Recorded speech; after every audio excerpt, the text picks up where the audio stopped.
Hello and welcome to my channel. In this video we will be looking at AQA AS Psychology Specimen 2 Paper 1 Exemplar Answers for Memory, which you need to know for AQA A-Level Psychology. I hope you enjoy this video and find it helpful. Let's get started.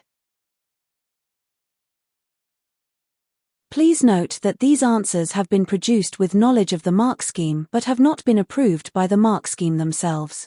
There are 3 assessment objectives, AOs, in psychology. In this video they are color-coded. AO1 Knowledge, purple. AO2 Application, blue. AO3 Evaluation, red and green. In AS there are 12 mark questions, instead of 16 mark questions. For the purpose of this video and to avoid confusion for A-Level, the 12 mark questions have been turned into 16 mark questions. Question 1. Figure 1 is a diagram of the working memory model. Write the name of each of the 4 components of working memory in the space provided. 4 marks.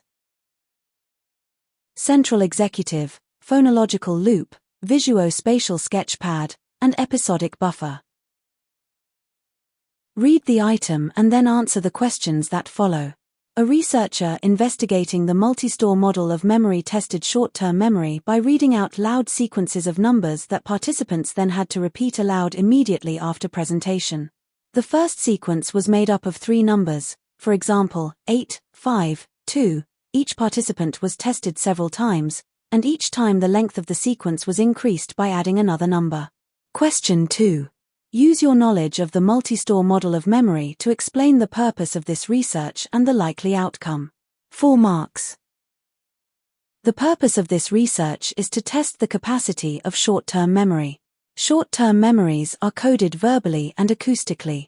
The likely outcome of this research is that most of the people tested would be able to repeat correctly a sequence of between 5 and 9 items because according to the multi-store model, short-term memory has a limited capacity of 7 plus or 2.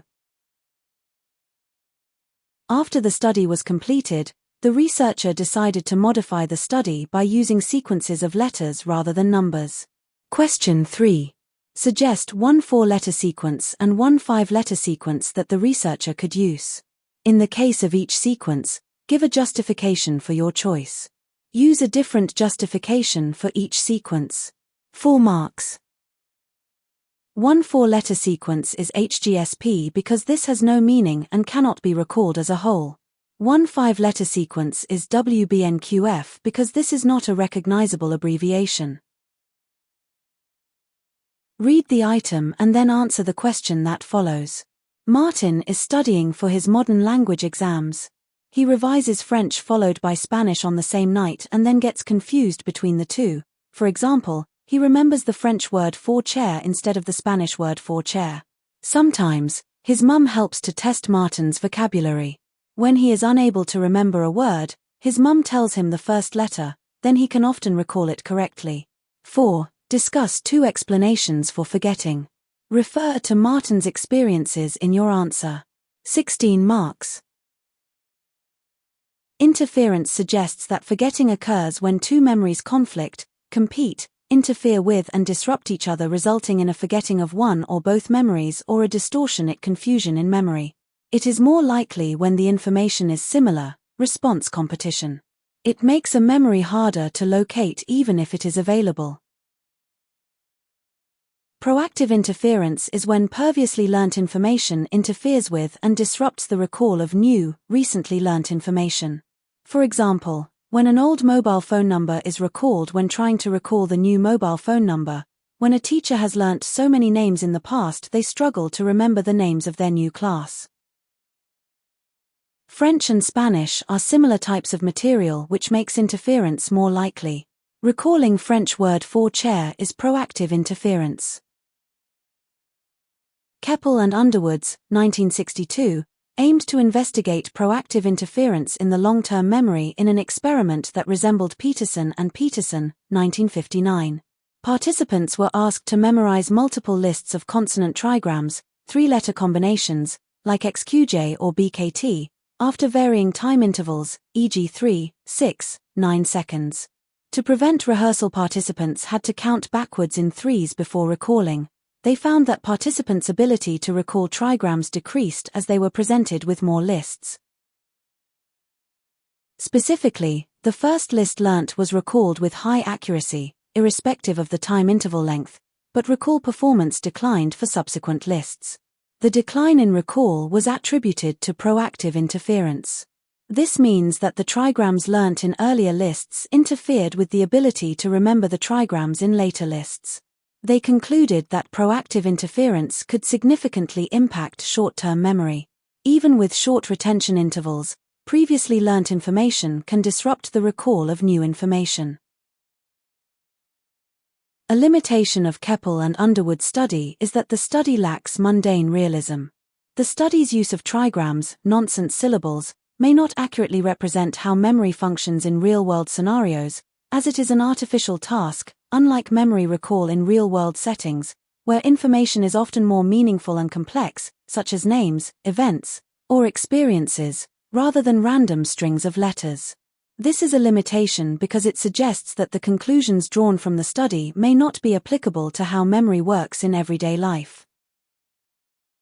A limitation of Keppel and Underwood's study is that it lacks ecological validity, meaning that the findings may not be applicable to real-world situations. The study was conducted in a controlled laboratory environment where participants were asked to memorize trigrams and then perform a distraction task.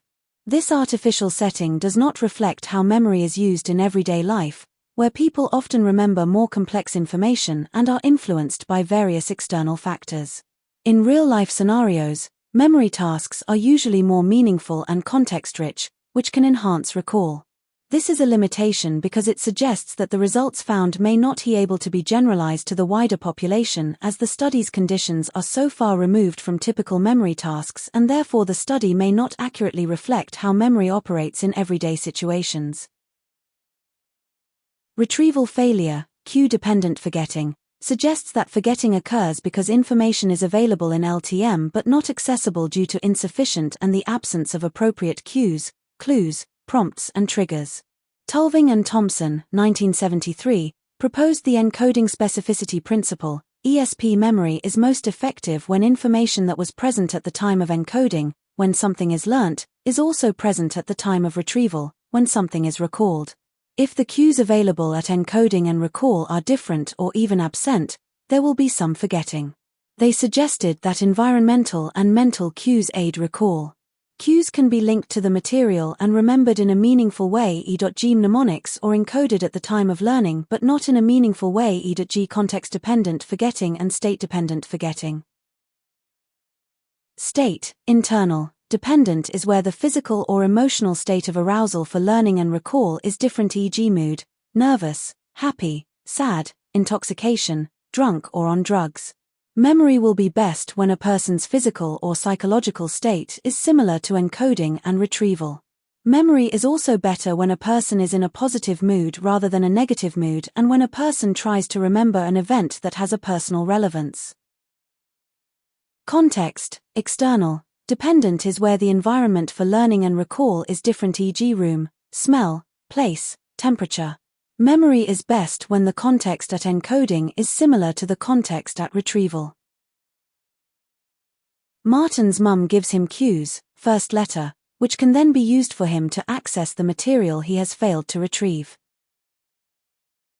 Godden and Baddeley, 1975, aimed to investigate how the environmental context affects recall using deep-sea divers. Divers were tasked with learning and recalling in 4 different contexts.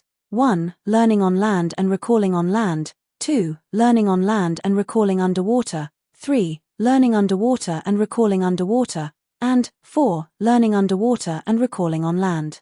They found that the divers recalled 40% more words when the learning and recall contexts were the same, land or underwater, compared to when they were different, land underwater or underwater land. They concluded that the retrieval of information is improved if it occurs in the context in which it was learnt. A strength of Godden and Baddeley's study is that the study has been supported by previous research. Abernethy, 1940, found that after participants had learnt various material, they showed greater difficulty with recall when they were tested by an unfamiliar teacher in an unfamiliar room compared to a familiar teacher and familiar room. This is a strength because it suggests that the context in which information is learnt can significantly impact memory recall. A limitation of Godin and Baddeley's study is that it lacks mundane realism. The task of learning and recalling a list of words underwater and on land is an artificial task, which is a task that people don't typically encounter in their everyday lives and does not mimic how people typically recall information in their everyday lives. The consequences of remembering these words is not important compared to the consequences that a person could face if they didn't remember a piece of information in their day-to-day lives, as people are usually tasked with remembering more meaningful and contextually relevant information, e.g. medical or health information, emergency procedures, paying the bills, people's addresses or names, deadlines for work or education.